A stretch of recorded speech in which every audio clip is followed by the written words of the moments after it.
মা সিরিয়ালের ঝিলিক এখন কোথায়? কেন আর সিরিয়াল দেখা যায় না তিথি বসুকে?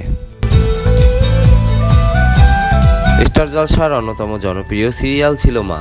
প্রায় 10 বছরের পুরনো এই সিরিয়ালের প্রতি আজও নস্টালজিয়ায় ভোগেন দর্শকরা।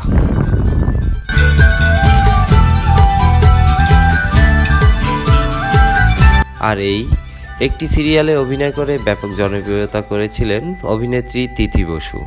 ছোট্ট ঝিলিক থেকে ঝিলিকের বড়বেলা পর্যন্ত বলতে গেলে এই সিরিয়ালের সেটেই বড় হয়ে উঠেছিলেন তিথিও।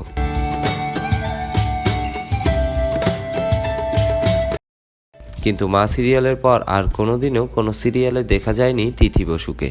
কেন জানেন এখন কোথায় রয়েছেন বাংলা সিরিয়ালের এই জনপ্রিয় অভিনেত্রী?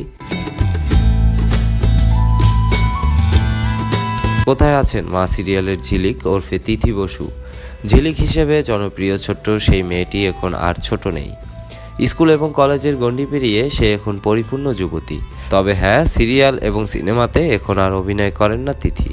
অভিনেত্রীর কথায় তিনি সিরিয়াল কিংবা সিনেমা করেছেন না ঠিকই, তবে ইউটিউবের জন্য নিয়মিত কাজ করেছেন।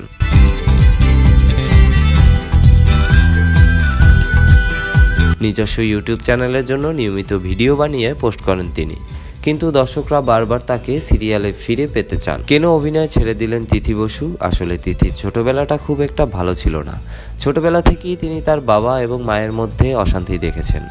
আর আইসিএসসি পরীক্ষার ঠিক আগেই বাবা ও মায়ের ডিভোর্স হয়ে যায়।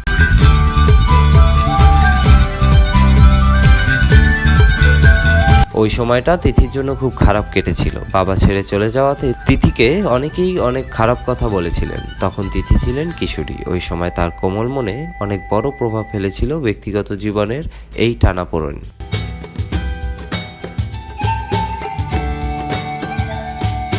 চরম স্ট্রাগলের মধ্যে দিয়ে কেটেছে দিন। বাবা ও মায়ের ডিভোর্সের পর অতটুকু বয়সেই তিথিকে সংসারের দায়িত্ব নিতে হয়েছিল।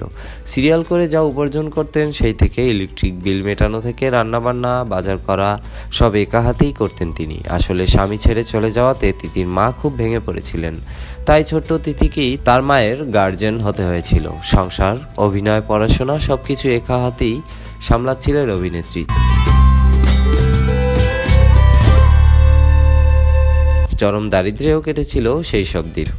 বহুদিন শুধু নুন ভাত খেয়েও স্কুলে গিয়েছিলেন তিনি। অনেকেই অনেক খারাপ কথা বলতেন তাকে, বলতেন এই মেয়ের আর কিছু হবে না।